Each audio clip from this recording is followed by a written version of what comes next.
After Adin Ross's Kim Jong-un livestream stint, his popularity skyrocketed, and the streamer has become one of the most controversial people on the internet.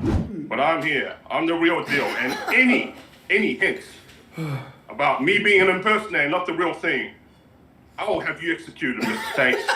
But behind all this fame and noise around his name, Adin Ross continues battling his addiction and mental health problems. He is also known for having a close friendship with Andrew Tate, and most people online regard Tate as Adin Ross's mentor. But it looks like there might be a little rift between the two if we look at the recent comments made by Tate about Adin Ross's mental health. Keep watching until the end of the video because this friendship might end after Andrew Tate calls out Adin Ross for faking his mental health. Adin Ross relapses again and Andrew Tate doesn't approve. The idea that I become a depressed person is not a framework that my mind works within, so I can't become depressed. I can feel a little bit sad, sure, I can feel depressed, but I can't be depressed.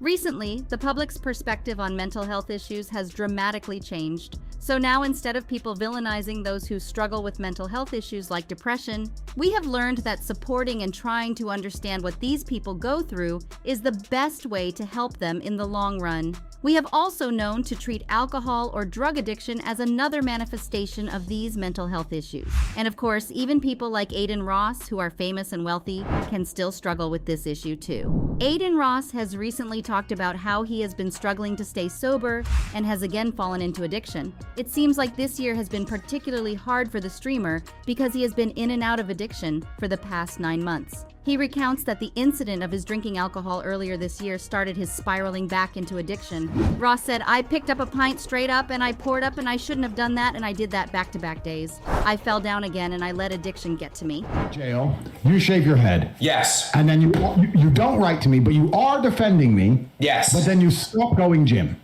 Stop going gym because I got addicted to liquid heroin. He then promised on stream that he would stop partaking in things that would trigger his addictive behaviors. "I apologize to myself and my community. I understand what that could do. It's not worth it. I have got to be better for you guys and I've got to be better for myself," Ross said. It's clear that destructive behaviors are rooted in something more serious, possibly his mental health, and targeting the real root of the problem is the best way for Ross to deal with his addiction. We lived in the same city. Yeah. And you were addicted to liquid heroin. Yeah. And you said, "Andrew, I need your help to quit my addiction." Yeah. I would come over to your house and slap you in your face for being a dumbass. Ross will also need lots of support from the close people in his life to succeed in this battle. But one close friend of Adin Ross in particular isn't too happy about Ross relapsing into addiction again. Andrew Tate and Adin Ross seem to have this mentor-mentee relationship, and Tate expressed his disappointment because he's convinced that Ross is faking his struggle with addiction for attention. Tate commented on the issue earlier this month, saying, "Why is he back on lean? For views, I guess. He may not even realize that himself, but that's why he's back on lean. He's back on lean so he has something to talk about on his stupid show." Tate continued, "I actually like Adin as a person, but if he's genuinely back on drugs, that's why he's done it. How many times can I try and help the guy? I've told him to go to the gym, get in fantastic shape. You're rich and young, you should be built like an animal. If he's not going to do that and go back on drugs, what can I do for him?" Although his approach to the issue is quite outdated and the type of reaction that we'll get from older people when talking about mental health, based on the tone of Tate's statement, it seems like he is just concerned and wants Adin Ross to take active changes to his current lifestyle for him to beat his addiction. Canceled twice. I've been permanently banned on Twitch. But I also signed an amazing, great deal. Tate has also advised Ross to pick better people to associate himself with because the ones he met seemed like idiots.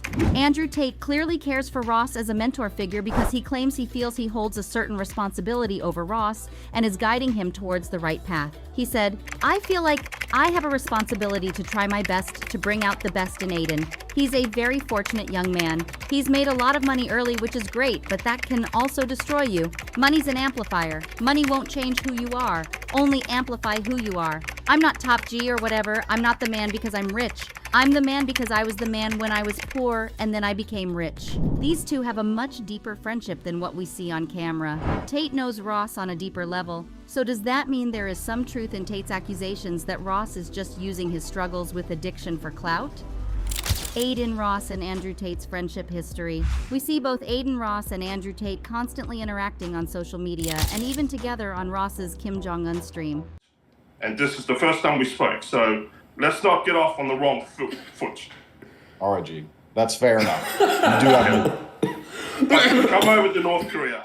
The two seem to have a complicated friendship, with Tate being the tough love kind of mentor because he constantly reprimands Ross over his actions that he doesn't like out of concern. The two are so close that Ross is the only friend close to Tate who was included in the list of people who were allowed to visit him when he was in jail and who wasn't part of Tate's family. However, this also became a point of controversy because Ross was never reported to have visited Tate in jail. Ross quickly defended himself by saying that he might get arrested by doing so because he did not visit Tate in Romania. But Ross not being able to visit him didn't seem like such a big deal to Tate because the two have remained friends even after Tate was released from jail and put in home arrest. Now, the biggest issue that their friendship will have to deal with is Ross's issues with addiction, because other people close to Tate are already starting to tell him that Ross is not worth his time. That's just monumental news about Andrew Tate and Tristan Tate. They just got raided and arrested in Romania. Tate's manager has talked about not having respect for the young streamer because Ross is struggling to stay sober even when he has a powerful motivator like Tate, who is constantly coaching him. Tate's manager said, "Look, if you're going to have access to powerful motivators and powerful clear feedback from someone like Tate and you're still going to choose drugs, gambling, hedonism, then I really couldn't care. As far as I'm concerned, he's a nothing person. As far as I'm concerned, people like that don't exist. They're not worth my time. I don't consume their content if you even call it that." Since Tate's manager is also a significant person in Tate's life, Tate might listen to his advice sooner or later, especially since Tate also has suspicions that Ross has other ulterior motives for broadcasting his addiction problems. Could focus on consuming liquid heroin. You are an idiot, Adin.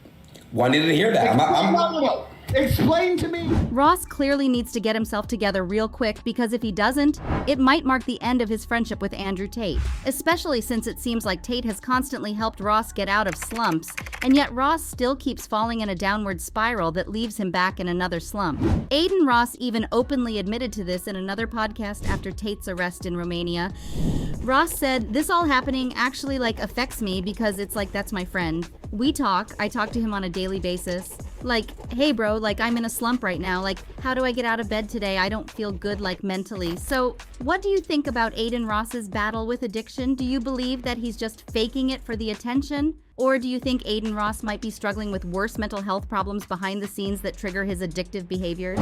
Do you think the friendship between Ross and Tate will withstand this issue? Let me know what you think and join the conversation in the comment section below. If you enjoy hearing celebrity gossip and drama, hit that subscribe button so you won't miss out. Thanks.